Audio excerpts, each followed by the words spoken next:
can't go this way. Okay. Okay, you can talk. God and sinners reconciled.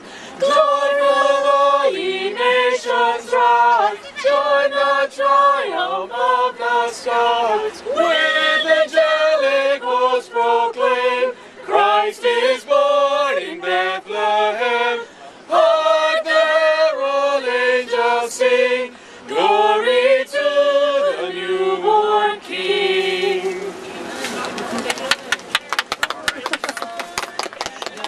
Silent night, holy night, all is calm, all is bright.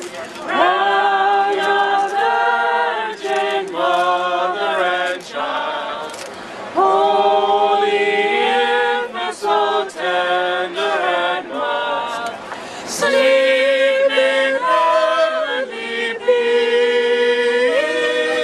sleep in heavenly peace. Be faithful, joyful and triumphant, O come ye to Bethlehem. Come and behold him, born the King of angels. Oh, come, let us adore him. Oh, come, let us adore him. Oh, come, let us adore him, Christ the Lord.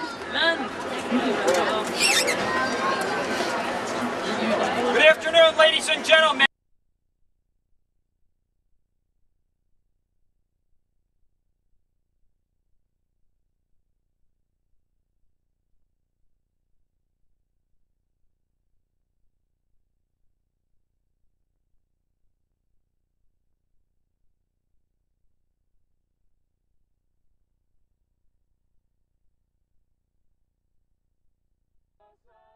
Oh, come, let us adore him, Christ the Lord. Good afternoon, ladies and gentlemen. We have just sung a couple of Christmas songs here, songs that talk about Jesus Christ being born. Now, a lot of times people have a hard time understanding the reason why Jesus came to this earth.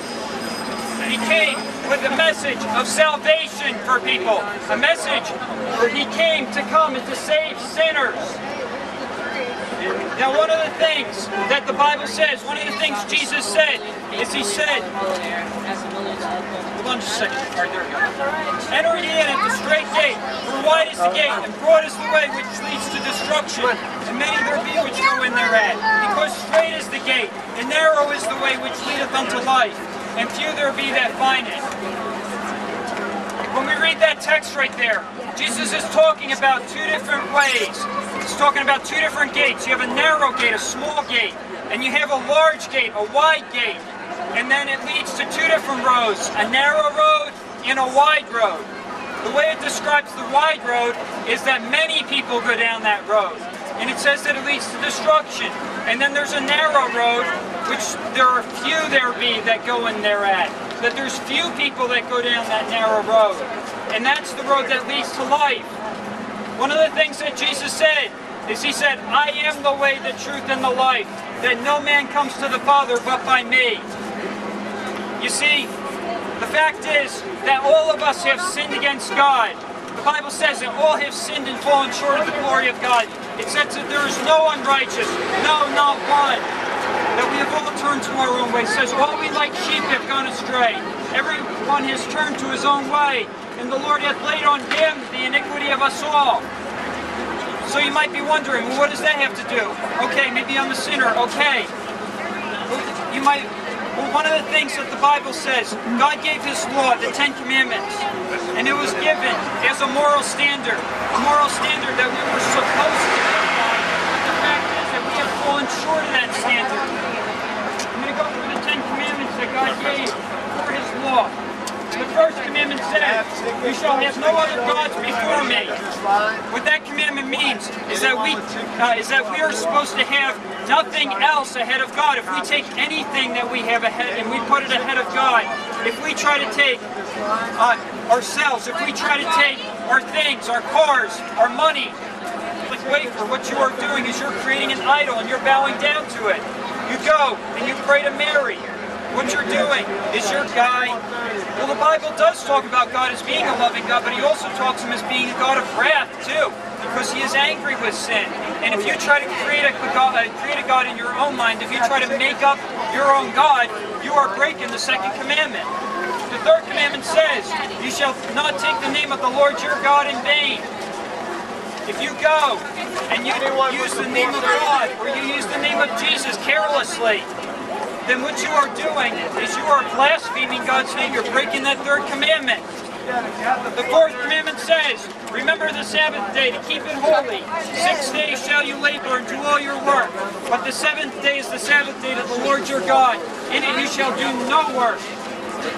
How many of you out here have never worked on Sundays before?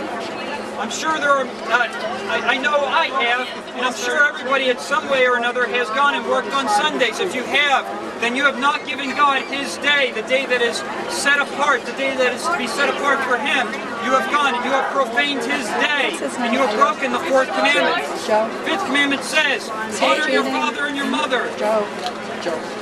When you look at that commandment, think about it. Your parents, your mother, went through a lot of pain in childbearing. I don't know what it's like because I'm not a woman, but when a woman goes through pregnancy, it is a hard thing. It is a difficult thing, a painful thing. And your mother went through all of that. Your father went and labored to raise you up, and then you go and you just dishonor them. They ask you to do something, and you say, "No, I'm not going to do it." Then what you're doing is being dishonoring your parents. You're not giving them the honor that is due to them. So you're breaking the fifth commandment. The sixth commandment says, The line is the Radio City Music Hall. Now, a lot of times people hear that, they say, oh, I've never gone and murdered anyone before, I've never killed anyone before. But one of the things that Jesus said is he said that if you even think a hateful thought, you have already murdered the person.